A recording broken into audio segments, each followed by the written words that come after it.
Ditampilkan pada suatu hari yang gelap, sebuah kapal berlayar yang mana menuju arah pulang. Rindu rumah kau bang? Begitulah kira-kira pertanyaan seorang penyihir kepada sang penguasa atau Tsar bernama Barandi. Dan ya, diketahui bahwa selama bertahun-tahun Tsar telah mencari penyihir dengan kitab sakti berisi mantra untuk menyembuhkan kebutaan. Mantra tersebut hendak digunakan untuk Daria, putri sematawayang yang tidak bisa melihat sejak lahir. Ditampilkan pada suatu pagi, si gadis sedang berlatih pedang dengan pengawal pribadinya, Foma. Foma juga menegaskan agar Daria tidak ragu dalam bertindak, karena barang siapa yang ragu-ragu pasti akan gagal. Beberapa waktu kemudian, sang permaisuri sekaligus ibu Daria, Natasha, datang untuk mengabarkan bahwa malam ini Tsar akan kembali bersama seorang penyihir sakti. Daria benar-benar bahagia mendengar kabar itu karena dia akan segera bisa melihat wajah ibu dan ayah dan juga Foma. Namun di balik kegembiraan itu, sebenarnya permaisuri merasakan firasat buruk, badai besar akan melanda, jadi Foma diminta untuk menyalakan api sebagai penunjuk arah. Sementara itu di tempat lain, seorang pria kota bernama Ivan mengunjungi sang paman, Semyon. Keduanya menuju ke rumah Semyon untuk melepas rindu. Sebagai informasi, Ivan ini adalah adiknya Foma dan keduanya sejak kecil tinggal bersama Semyon sehingga sudah menganggap patua itu seperti ayah kandung mereka sendiri. Jadi, ada apa gerangan orang kota balik ke desa? Ivan mengaku bahwa dirinya telah resign dari pekerjaan sebagai kasir di sebuah toko sembako dan berniat untuk membuka usaha sehingga ingin meminjam uang dari sang paman. Foma telah bangga menjadi pengawal pribadi kerajaan dan kini Ivan juga ingin berhasil agar bisa menjadi saudagar. Namun Semyon mengetahui kebenarannya, kabar telah beredar bahwa Ivan telah dipecat karena menipu dan mencuri. Tidak hanya mempermalukan diri sendiri, tapi tindakan Ivan juga akan membuat Foma malu. Malam harinya, Natasha menyerahkan anting cantik untuk Daria yang mana rencananya akan digunakan besok saat bertemu Tsar. Namun, karena tidak sabar, Daria malah mengenakannya saat ini dan menurut Natasha itu lucu. Di pantai, dua pelayan istana, Lihode dan Balalai, diperintahkan untuk menyalakan api. Mendadak Lihode memiliki rencana jahat untuk menghabisi Tsar dengan cara memberikan sinyal palsu. Ya, Lihode akan menyalakan api di lokasi dekat karang agar kapal yang dinaiki Tsar hancur dan mereka bisa merampas emas serta perak yang dibawa Tsar. Sempat lesu, rencana nyaris gagal karena Foma mengetahui niat busuk mereka. Namun,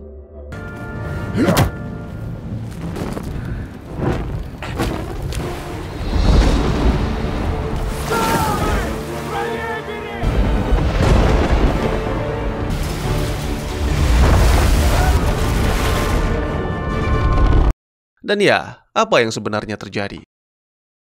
Selamat datang dan selamat berjumpa kembali bersama saya Teguh Gusto. Bagaimanapun kabar dan dimanapun berada, ingatlah selalu jujur itu bukan hanya soal bicara benar, tapi hidup dengan hati yang bersih dari kepura-puraan. Seperti biasa, saya akan bercerita yang tentu saja tentang sebuah film dan kali ini berjudul Onivo, yang mana jika ditranslate ke dalam bahasa Indonesia artinya pemantik api atau batu pemantik api atau batu api. Sebuah film yang rilis pada tahun 2024 dan karena ini adalah film Ura, maka sudah pasti bakalan Ura semua. Jadi tidak perlu berlama-lama, segera siapkan kopinya dan mari kita lanjutkan cerita. Ditampilkan keesokan paginya setelah semalaman mencari di sekitar pantai, Lihode dan Balalai tidak menemukan apapun, baik itu emas, perak, ataupun sutra. Tiba-tiba saja mereka mendengar rintihan dan ternyata itu dari sang penyihir yang dalam kondisi sekarat. Penyihir itu menyerahkan buku mantra dan memohon agar buku tersebut diserahkan kepada permaisuri karena jika jatuh ke tangan yang salah, maka akan terjadi bencana. Sementara Balalai mengambil batu api dari penyihir, Lihode segera membuka buku dan setelah membacanya, pria itu yakin bahwa dengan buku itu, mereka tidak hanya bisa menjadi orang kaya, tapi juga bisa menguasai istana. Ya, selain tutorial membuat benda-benda ajaib, dalam buku itu juga ada mantra dan salah satunya bisa menciptakan badai.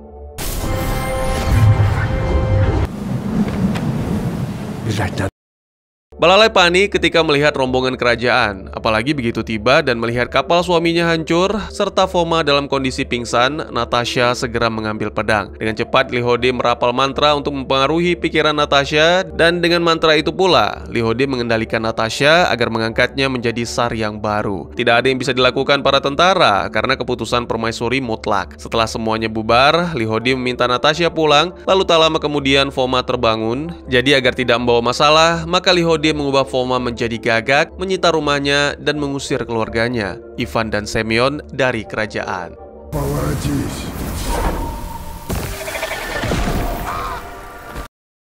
Hari-hari berikutnya dimulailah hari di mana Lee Hode menjadi penguasa. Balalai diangkat menjadi panglima angkatan bersenjata yang akan memimpin perang, dan Natasha pun setuju. Tiba-tiba Daria datang dengan penuh semangat, mengira ayahnya sudah pulang. Namun alih-alih mendengar suara sang ayah, Daria malah mendengar suara Lee Hode. Dan yang mengejutkan adalah sang ibu sama sekali tidak mengingat Daria. Daria yakin bahwa ini semua adalah tipu daya Lee Hode. Sayangnya gadis itu tidak memiliki daya dan upaya, sehingga segera dimantrai agar terkurung di batu api milik si penyihir.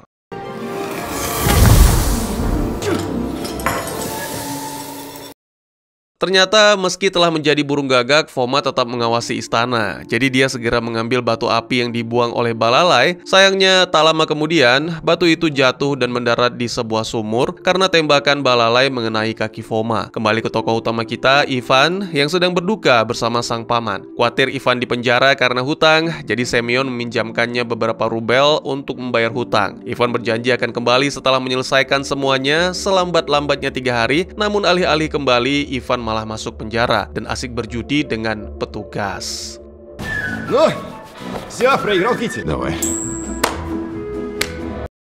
Entah harus bersyukur atau berduka, tapi Ivan berhasil memperdaya si petugas, merebut seragamnya, lalu melarikan diri. Aksi kejar-kejaran terjadi bahkan sampai di pusat kota, namun lagi-lagi Ivan dengan lihai bersembunyi di antara pasukan tanpa menyadari bahwa pasukan itu akan menuju ke medan perang. Смотри, вон ту это листа! Крепче его вяжи! Крепче! Вот он!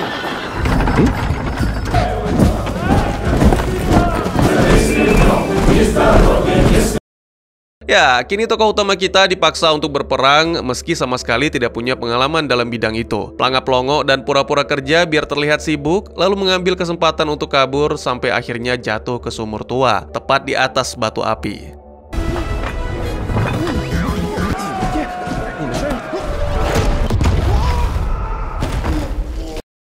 Bagi Ivan ini bukanlah kesialan, melainkan kesempatan untuk tidur-tiduran sembari menunggu perang usai. Beberapa waktu kemudian, tokoh utama kita terbangun akibat kedatangan 2 prajurit. Ternyata perang berhasil dimenangkan di bawah kepemimpinan Panglima Balalai, dan bagi para desertir akan dihukum mati.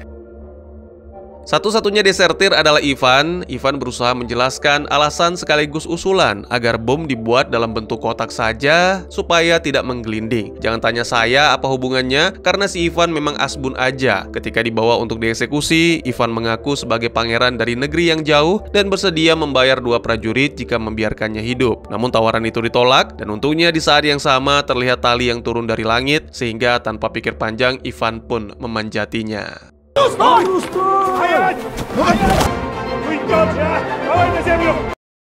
Ternyata tali itu berasal dari balon udara milik aeronaut asal Prancis bernama Jan. Sebenarnya tali itu bukan uluran bantuan, melainkan untuk mengukur ketinggian. Dan Jan tidak senang ada orang yang menyelinap masuk sembarangan. Tapi ya sudahlah, mereka berkenalan, dan Jan juga memperkenalkan François, gelang kakinya yang unik. Yang diminta Jan hanya satu, yaitu Ivan tidak menyentuh apapun. Tapi ya, kalau manut begitu aja, bukan Ivan namanya.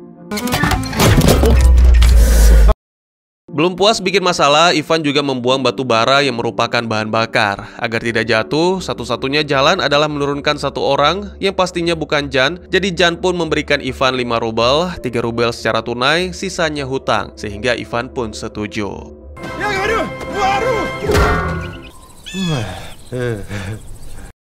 Setelah terbangun, Ivan yang merasa kedinginan berniat menyalakan api unggun menggunakan batu api yang ditemukan di sumur. Dan tiba-tiba saja... Тихо ты! Тихо, малая! Что ты спал? Ini anak siapa lagi main mukul-mukul aja? Ivan mencoba menenangkan dan mengaku bahwa dirinya tidak ada hubungan sama sekali dengan Lee Hode. Ivan juga membuktikan dengan mengulurkan tangan. Dari aroma bubuk mesiu, si gadis pun akhirnya percaya bahwa Ivan adalah tentara yang selalu setia melindungi rakyat, bukan pasukan keamanan kota yang telah dipengaruhi oleh Lee Hode.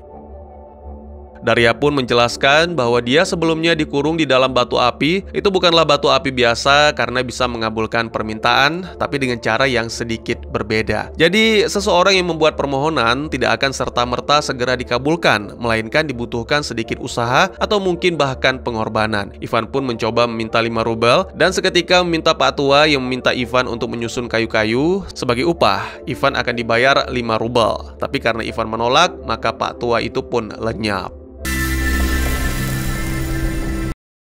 Aneh memang, tapi Ivan tak mau ambil pusing. Dia lalu membakar jamur-jamur untuk makan, sembari mendengarkan pengakuan si gadis bahwa diri adalah Daria, putri Tsar Barande, dan membuktikannya dengan anting emas berhias batu zamrud. Setelah memeriksa, tak ada alasan bagi Ivan untuk membantah. Daria meminta tolong kepada Ivan agar menunjukkan anting itu kepada permaisuri Natasha yang kini lupa ingatan akibat pengaruh Lee Hode. Dan selain itu, Daria juga akan menjelaskan tentang seluk-beluk ruangan-ruangan di istana yang telah dihafalnya dengan jumlah langkah kaki. Ivan pun menerima tugas itu, tapi pastinya ada niat tertentu yang mana terpancar dari aura-aura kriminal tukang tipu. Beberapa waktu kemudian, Ivan mengantar Daria ke sebuah tempat makan dan meninggalkannya di sana, serta berjanji akan kembali. Ivan juga meninggalkan uang kepada pemilik bar agar memberi makan si gadis selama ditinggal, padahal uang tersebut bahkan tidak cukup untuk 1 kali makan. Sementara itu, acara makan sang penguasa terganggu dengan kehadiran Balalai yang mengaku hati nuraninya tergerus. Setiap malam ia memimpikan dosa menyalakan api yang membuat Tsar tewas, dan itu bikin ubannya bertambah. Namun, begitu diberikan tanda kehormatan oleh Lee Hode, Balalai pun semangat lagi, tapi Lee Hode tetap marah karena sebenarnya pertempuran yang sebelumnya itu mereka nyaris kalah dan Lee Hode terpaksa menggunakan sihir yang mana membuat mantra di buku semakin habis. Sebagai informasi, setiap mantra yang diucapkan di buku akan lenyap, jadi bisa dikatakan satu jenis sihir hanya bisa digunakan 1 kali. Beberapa waktu kemudian, Daria telah menghabiskan makanannya dan tentunya Ivan belum kembali sehingga meminta waktu untuk menunggu di sana dan bahkan gadis itu rela mencuci piring. Bersamaan dengan itu, Ivan telah berhasil menyelinap ke istana. Baik Ivan maupun Daria sama-sama menghafal langkah demi langkah sampai akhirnya tiba ke tujuan. Sementara Daria membersihkan piring, Ivan membersihkan kamar permaisuri. Maksudnya mencuri barang-barang berharga di sana. Namun untuk bisa keluar dari sana tentu tidak semudah itunya. Стоять! За ним быстро!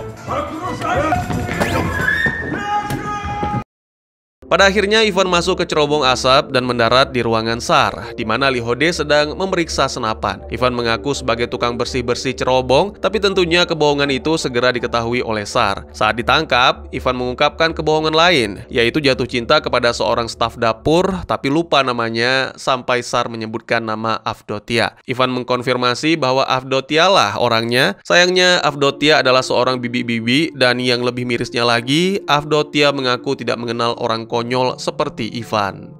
Как же так? Ну, Авдотьюшка, да? Di penjara, karena sudah benar-benar buntu, maka Ivan menggunakan batu api ajaibnya untuk keluar dari penjara. Tak lama kemudian, Bibi Avdotia datang menjenguk Ivan dan mengucapkan kata-kata manis. Awalnya Ivan percaya bahwa semua ini adalah keajaiban dari batu api yang memberi jalan baginya agar bebas. Namun karena Avdotia mengajak untuk menikah, Ivan pun seketika mundur dan akhirnya hanguslah permintaan tersebut. Я Авдотьюшка, ты Иван. А приданное за невестой какое? Они с головой не дружат, поэтому ее поутру... Sementara itu, ketika hendak tidur, Lee Hode menemukan Natasha sedang menghiasi kain dengan karikatur Daria, tapi tak mengingat bahwa itu adalah putrinya. Lee Hode sempat khawatir, apalagi ketika Natasha mengaku bahwa tangannya seolah bergerak sendiri, jadi kain itu pun diamankan. Kembali ke tokoh utama kita yang didatangi gagak ajaib yang bisa bicara. Gagak itu menjelaskan tentang buku sihir dan mantranya sudah hampir habis, jadi jika ingin bebas, Ivan harus mengatakan kepada Lee Hode bahwa diri bisa mendapatkan tinta dan pena ajaib untuk menulis mantra di buku tersebut, tapi syaratnya Lihode harus memberikan kuda mekanik agar bisa menuju ke tujuan, yaitu yang pertama ke Pulau Buyan, di mana kaum kurcaci berkuasa untuk mendapatkan tinta. Lalu dari sana Ivan harus ke Taman Langit untuk mendapatkan pena ajaib dari Putri Burung, Gamayung, dan Alkonos. Ternyata itu hanyalah mimpi, tapi Ivan merasa bahwa mimpi itu begitu nyata. Hari sudah pagi, jadi Ivan dijemput dan diikat oleh Algojo yang mengaku pernah bertemu Ivan tapi lupa kejadiannya kapan. Lihode datang dan berniat mengajukan pertanyaan, namun Ivan malah bertanya duluan tentang buku sihir dan mantra yang hanya tersisa sedikit, sehingga Lihode membebaskannya. Tak lama kemudian, keduanya, Ivan dan Lihode, bersantai bersama dan terlihat sangat akrab. Ivan menjelaskan semuanya, lalu mengatakan bahwa tidak ada yang gratis. Jika ingin mendapatkan pena dan tinta ajaib, maka Lihode harus menjadikan Ivan seorang sar dan menyediakan seekor kuda mekanik. Karena terdesak, Lihode mengabulkan semua permintaan itu, tapi jika Ivan berani berbohong, maka akan dihukum mati. Только ты смотри, не обмани. Beberapa waktu kemudian, Ivan pun meninggalkan istana dan seekor kuda mekanik telah menantinya, dikelilingi oleh para penduduk yang merasa takjub dengan kuda itu. Setelah dinyalakan dengan menggunakan kunci, bukannya berjalan, kuda itu malah mengomeli Ivan karena tidak sopan. Kuda itu mengaku bernama Kuda Nado dan akan berjalan jika tombol di bawah telinganya ditekan serta 1 koin dimasukkan.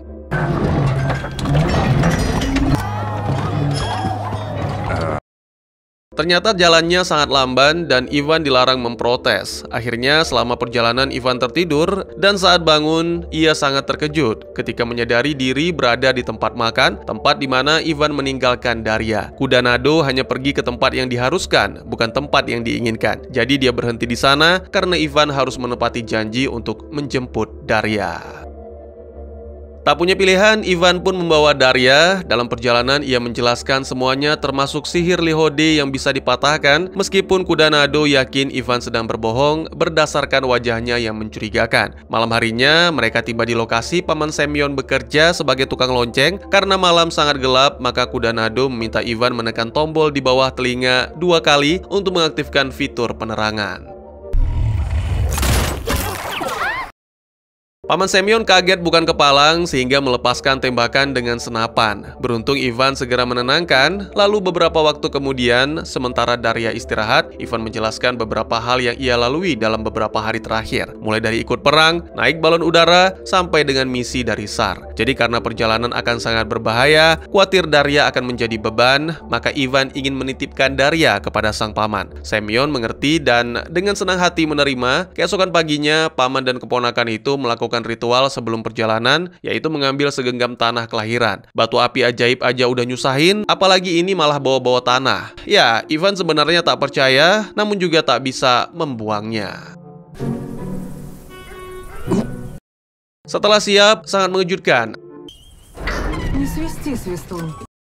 Ternyata Daria mendengar semuanya, dan ya, gadis itu bersikeras apapun yang terjadi ia tetap ikut karena mengkhawatirkan Ivan. Perjalanan pun dimulai, melewati ladang rumput, bahkan menyeberangi lautan. Ya, Kuda Nado ternyata memiliki fitur amfibi, dan beberapa waktu kemudian akhirnya mereka tiba di Pulau Buyan, tepatnya di depan sebuah gua yang menjadi gerbang menuju kerajaan bawah tanah. Awalnya memang terlihat seperti gua biasa, bahkan setelah Ivan berteriak, sama sekali tidak ada respon dari kaum kurcaci. Setelah memastikan Daria tetap di luar, Ivan pun memberanikan diri untuk masuk. Di sana ia menemukan batu-batu permata dengan berbagai warna yang kalau dijual harganya luar biasa. Selain itu, akhirnya Ivan melihat langsung bagaimana kerajaan bawah tanah. Sayangnya tak lama kemudian tokoh utama kita terperangkap, bukannya takut, tapi ia malah ketawa sehingga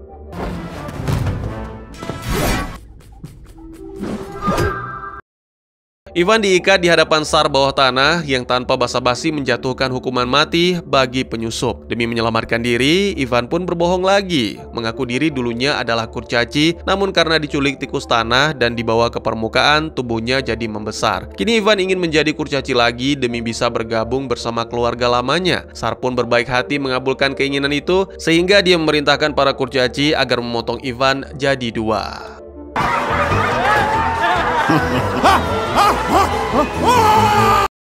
Di saat terakhir, Daria datang dan memohon agar hukuman untuk Ivan dicabut. Gadis itu bahkan rela menerima tantangan berduel dengan salah satu kurcaci asalkan Ivan dibebaskan. Ilmu yang diajarkan Foma tidak sia-sia, Daria berhasil mengalahkan kurcaci bahkan menariknya ketika nyaris jatuh.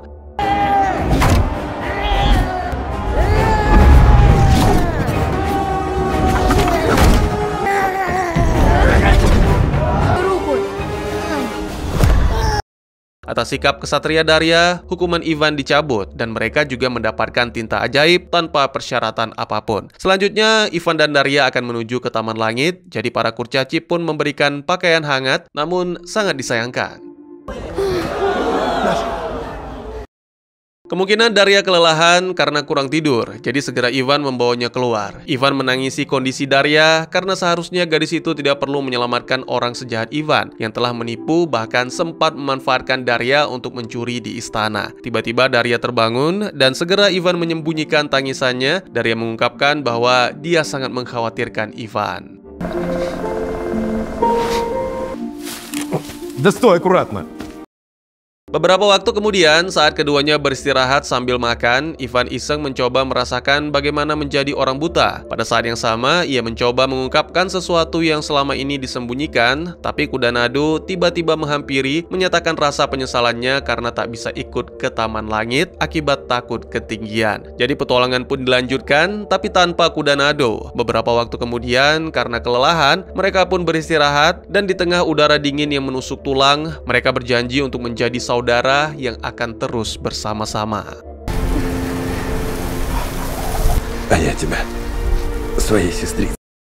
Saat terbangun, Ivan melihat Daria nyaris membeku sehingga segera membangunkan gadis itu untuk melanjutkan pendakian. Terdengar suara dentuman besi di sekitar yang membuat Ivan penasaran. Lalu ketika mencari tahu, keduanya menemukan seseorang yang tak asing dan ternyata orang itu adalah Jan sang aeronaut. Ya, jadi setelah pertemuan beberapa hari yang lalu, Jan melanjutkan perjalanan yang berakhir terdampar di gunung itu. Sementara itu, di istana, pengaruh Lihode semakin kuat. Kini dia bisa mengendalikan Natasha untuk makan dan tidak makan. Natasha menjadi seperti orang tanpa jiwa. Kembali ke Ivan dan Daria serta Jan yang menghidangkan makanan dari es, tanda bahwa ia mulai frustasi. Sang aeronaut itu mengatakan bahwa harapan satu-satunya adalah menggali, tapi butuh waktu 1-2 tahun. Saat nyaris putus asa, terdengar suara kuda Nado yang ternyata diam-diam memberanikan diri dan mengikuti Ivan dan Daria. Melihat kuda mekanik itu memunculkan ide di benak Jan, yaitu menjadikan kuda Nado sebagai mesin pengganti untuk menerbangkan balon. Setelah beberapa jam melintasi jalur udara, kelompok jagoan kita pun tiba di langit. Sebuah tempat yang tidak disangka-sangka ternyata benar-benar ada. Sangat disayangkan, Jan tidak ikut turun karena harus menggaruk punggung kuda Nado demi menenangkannya dari serangan panik selama di udara. Beberapa waktu kemudian, setelah menyusuri sungai langit, dua jagoan kita bertemu dengan burung wanita. Maksud saya, dua burung berwujud wanita bernama Gamayun si burung duka cita dan Alkonos si burung sukacita. Keduanya bergosip ria mulai dari Phoenix hingga finish dan akhirnya keduanya pun bertengkar saling berlomba-lomba siapa yang paling cantik. Tapi menurut Ivan mereka berdua sama saja dan akibatnya maklum saja, Ivan jarang berurusan dengan wanita sehingga tidak terlalu mahir dalam bersikap di hadapan mereka. Setelah diajarkan oleh Daria, Ivan pun berhasil menenangkan dua burung lalu menjelaskan maksud dan tujuan kedatangan. Karena Daria mengatakan jangan berbohong, Ivan pun langsung menjelaskan tentang pena ajaib. Gamayon dan Alkonos menjelaskan bahwa Ivan hanya cukup meminta kepada batu api dengan mempertaruhkan segalanya termasuk nyawa. Sangat disayangkan Ivan belum mampu melakukan dan akhirnya Alkonos memberikan penanya. Ладно, держи свое перо. Beberapa hari kemudian, Lihode mendapat laporan tentang kemunculan objek asing di langit. Sang penguasa itu tampak tenang karena yakin bahwa itu adalah Ivan. Adegan kemudian berpindah, maju lebih cepat, menampilkan Ivan dan Daria yang sudah berada di depan istana, sementara Jan dan kuda Nado melanjutkan petualangan ke ujung dunia. Ivan memohon agar mau menunggu karena akan sangat berbahaya jika Daria ikut masuk, dan jika dalam beberapa jam Ivan tidak kembali, Daria diminta untuk berlindung di rumah paman Semyon. Ivan pun kemudian masuk ke dalam istana dan bertemu dengan Li Hode untuk menunjukkan pena dan tinta ajaib. Tapi sebelum memberikan, Ivan mengubah permintaan. Dia tidak ingin menjadi Tsar, tapi ingin agar Natasha dibebaskan agar bisa bertemu dengan putrinya lagi. Tentu saja Li Hode menolak, karena itu bisa mengancam tahtanya. Pertengkaran pun terjadi, sampai akhirnya Li Hode menyerah daripada tinta terbuang sia-sia. Namun, ternyata itu hanyalah trik. Ya, bisa dibilang penipu kena tipu. Li Hode mengenakan topi ajaib yang bisa membuatnya menghilang, lalu merebut pena dan tinta.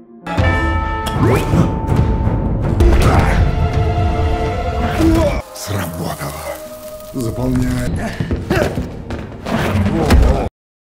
Ivan pun ditendang keluar dan dia sangat menyesal harus menyampaikan kegagalan ini kepada Daria. Namun Ivan tidak menyerah. Seketika ia teringat kata-kata sang kakak, siapa yang ragu-ragu pasti akan gagal. Dan oleh karena itu Ivan pun mengucapkan permintaan kepada batu api dengan nyawa sebagai taruhan.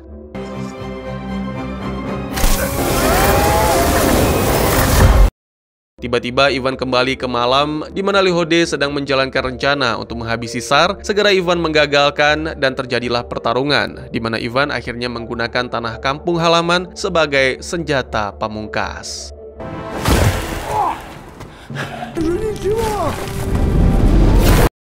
Setelah berhasil menyingkirkan Li Hode, Ivan segera menyalakan api di titik yang tepat sehingga Tsar dan penyihir serta kru pun selamat. Keesokan paginya, saat rombongan kerajaan datang, Tsar segera meminta sang penyihir merapal mantra untuk menyembuhkan Daria. Ivan hanya menyaksikan momen bahagia itu dari kejauhan karena meskipun muncul, pastinya Daria tidak akan mengenali Ivan. Tiba-tiba tubuh Ivan berpindah lagi, kali ini maju ke beberapa hari di mana ia berada di dalam medan pertempuran. Ivan sudah mengetahui apa yang terjadi sehingga ia mengubah hasil pertempuran tanpa sihir Li Hode. Selain itu, Ivan juga sudah tahu kedatangan Jan. Jadi ketika sang Aeronaut itu ditangkap, Ivan berani menjamin bahwa Jan bukanlah mata-mata, melainkan hanya koresponden geografis asal Prancis. Keberadaan sang kakak, Foma, juga memiliki andil dalam kemenangan itu. Dan ya, akhirnya untuk pertama kalinya, Ivan bisa membuat sang kakak bangga. Tak lama berselang, rombongan Tsar datang, Permaisuri dan Daria juga ikut dalam rombongan tersebut. Saat Foma hendak menyambut, Ivan menitipkan sepasang anting cantik untuk Daria. Tentu saja Foma curiga, tapi Ivan berjanji akan menceritakan di lain kesempatan. Dengan gembira, Daria menerima anting itu dan saat tahu bahwa itu dari Ivan, Daria segera datang menghampiri karena mengaku mengingat setiap momen mereka. Film pun ditutup dengan menampilkan dua bersaudara itu bermain langkah sambil bernyanyi seperti yang dilakukan Daria ketika matanya masih buta. Teman-teman tidak perlu khawatir karena kuda nado juga ditampilkan, tapi hanya untuk mengucapkan dan tamat. Kalau kalian bertanya-tanya bagaimana Daria bisa mengingat, tidak perlu khawatir karena jawabannya ada di sang penyihir. Adegan ini meskipun sekilas tapi menjelaskan segalanya. Penyihir sakti itu telah mengetahui lewat batu api sehingga menjelaskan kepada Kaisar bahwa Ivanlah yang menyalakan api dan mengisi pikiran Daria dengan ingatan tentang waktu yang terhapus. Ingatan tersebut juga dimiliki oleh kuda nado karena kuda mekanik tersebut sebenarnya adalah hewan milik sang penyihir yang dipanggil Li Hode melalui buku mantra.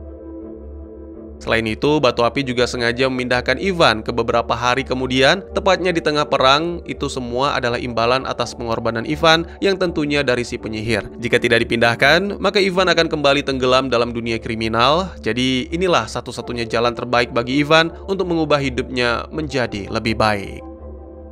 Film fantasi Rusia bergaya dongeng yang selain memikat lewat petualangan ajaibnya, juga menyampaikan pesan moral yang kuat tentang kejujuran dan tanggung jawab. Kisahnya berpusat pada Ivan, seorang pemuda dengan masa lalu penuh kekeliruan yang melalui serangkaian peristiwa magis dipaksa menata ulang hidupnya. Perjalanan Ivan yang semula egois dan suka berbohong berkembang menjadi kisah penemuan jati diri, di mana ia mulai memahami arti penting bersikap jujur serta memikul tanggung jawab atas konsekuensi tindakannya. Narasi film mengalir lancar dan secara halus mengajak penonton merenungkan perubahan Ivan sebagai cerminan pelajaran hidup yang relevan tanpa terasa menggurui penikmatnya. Ivan digambarkan pada awal cerita sebagai pemuda culas yang enggan memikul tanggung jawab. Ia bahkan dipecat dari pekerjaannya karena ketahuan menipu dan mencuri, sebuah aib yang turut mencoreng nama baik keluarganya. Namun, rangkaian peristiwa luar biasa di kerajaan memaksanya keluar dari zona nyaman dan menghadapi konsekuensi ulahnya sendiri. Terlibat tanpa sengaja dalam konflik istana serta petualangan magis demi menyelamatkan Putri Daria, Ivan perlahan belajar empati dan keberanian. Bahkan ketika Daria mempertaruhkan diri demi menyelamatkannya, Ivan tersentuh dan menangis, menyesali kelicikannya, merasa tak pantas ditolong mengingat kejahatan yang pernah ia lakukan. Momen tersebut menjadi titik balik yang menggerakkan Ivan menuju perubahan dari penipu egois menjadi sosok yang lebih peduli, jujur, dan bertanggung jawab. Perkembangan Ivan ini menyoroti betapa berharganya kejujuran dan tanggung jawab sebagai inti moral cerita. Sejak awal, film telah menegaskan bahwa kejujuran bukan sekedar berkata benar, melainkan hidup dengan hati tulus tanpa kepura-puraan. Prinsip ini tercermin dalam perjalanan Ivan. Kebohongan dan tipu muslihatnya berulang kali berujung petaka. Upayanya berdusta demi keuntungan pribadi justru membawa masalah baru, sedangkan saat ia mulai jujur dan menepati janji, jalan menuju penebusan pun terbuka. Pesan tentang tanggung jawab juga ditegaskan melalui keputusan Ivan untuk berhenti lari dari masalah dan berani menghadapi akibat perbuatannya. Nasihat sang kakak, Foma, bahwa barang siapa yang ragu-ragu pasti akan gagal, terpatri dalam benaknya, mendorong Ivan bertindak benar pada saat genting. Benar saja, pada puncak konflik, Ivan tidak tergoda ambisi pribadi, ia bahkan menolak tawaran menjadi Tsar dan justru memohon agar permaisuri Natasha dibebaskan dari pengaruh jahat supaya dapat bersatu kembali dengan putrinya. Pilihan ini menegaskan kematangan moral Ivan. Ia akhirnya mendahulukan kebaikan orang lain di atas kepentingan sendiri. Aspek fantasi dalam film ini digunakan secara efektif untuk merefleksikan nilai-nilai tersebut. Batu pemantik api yang menjadi artefak ajaib utama misalnya, melambangkan prinsip bahwa tidak ada keinginan yang terwujud tanpa usaha dan ketulusan. Setiap permintaan melalui batu itu hanya akan dikabulkan apabila diiringi kerja keras atau bahkan pengorbanan, mengajarkan bahwa keajaiban sejati datang pada mereka yang bersedia berusaha. Puncak perjalanan Ivan menuju hal serupa ketika ia bertaruh nyawa dengan penuh keberanian demi memperbaiki kesalahan. Sihir batu api menghadiahinya kesempatan kedua untuk mengubah nasib buruk yang terlanjur terjadi.